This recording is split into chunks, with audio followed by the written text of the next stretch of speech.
ರಾಜಧಾನಿಯ ಐತಿಹಾಸಿಕ ಬೆಂಗಳೂರು ಕರಗ ಮಹೋತ್ಸವಕ್ಕೆ ದಿನಗಣನೆ ಶುರುವಾಗಿದೆ.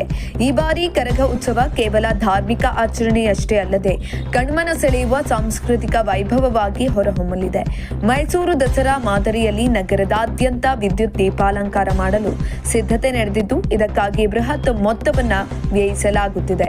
ಈ ವರ್ಷದ ಕರಗ ಉತ್ಸವಕ್ಕೆ ಮಾರ್ಚ್ 24ರಂದು ಧರ್ಮರಾಯಸ್ವಾಮಿ ದೇವಸ್ಥಾನದ ಆವರಣದಲ್ಲಿ ಧ್ವಜಾರೋಹಣ ನೆರವೇರಿಸುವ ಮೂಲಕ ಅಧಿಕೃತವಾಗಿ ಚಾಲನೆ ಸಿಗಲಿದೆ.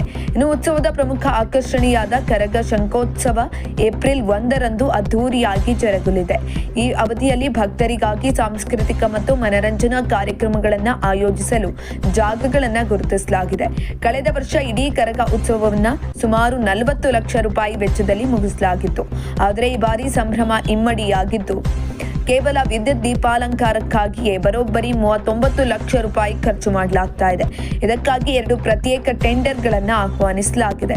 ಮೊದಲ ಟೆಂಡರ್ 10.14 ಲಕ್ಷ ರೂಪಾಯಿ ಧರ್ಮರಾಯಸ್ವಾಮಿ ದೇವಸ್ಥಾನ, ಸಂಪಂಗಿ ಕೆರೆ ಮತ್ತು ಕರಗ ಸಾಗುವ ಪ್ರಮುಖ ರಸ್ತೆಗಳಿಗೆ ಅಲಂಕಾರಿಕ ಲೈಟಿಂಗ್ ಅಳವಡಿಸಲಾಗುತ್ತದೆ.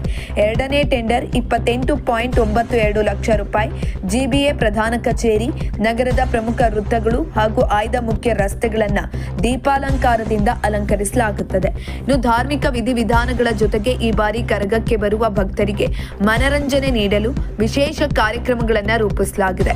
ಧರ್ಮರಾಯಸ್ವಾಮಿ ದೇವಸ್ಥಾನದ ಸುತ್ತಮುತ್ತಲಿನ ಪರಿಸರದಲ್ಲಿ ಹಬ್ಬದ ವಾತಾವರಣ ಸೃಷ್ಟಿಸಲು ಬಿಬಿಎಂಪಿ ಮತ್ತು ಸಂಬಂಧಪಟ್ಟ ಇಲಾಖೆಗಳು ಈಗಾಗಲೇ ಕೆಲಸವನ್ನು ಆರಂಭಿಸಿವೆ. ಒಟ್ಟಾರೆಯಾಗಿ ಈ ಬಾರಿಯ ಬೆಂಗಳೂರು ಕರಗವು ಐತಿಹಾಸಿಕ ಮಹತ್ವದೊಂದಿಗೆ ಆಧುನಿಕ ವೈಭವವನ್ನು ಮೈಗೂಡಿಸಿಕೊಳ್ಳುತ್ತಾ ಇದೆ. ನಗರದ ಜನತೆ ಏಪ್ರಿಲ್ 1ರ ಅದ್ಧೂರಿ ಕ್ಷಣಕ್ಕಾಗಿ ಕಾಯ್ತಾ ಇದ್ದಾರೆ. ಇಂತಹ ಇನ್ನಷ್ಟು ವಿಡಿಯೋಗಳಿಗಾಗಿ ಲೈಕ್ ಮಾಡಿ, ಫಾಲೋ ಮಾಡಿ, ಶೇರ್ ಮಾಡಿ.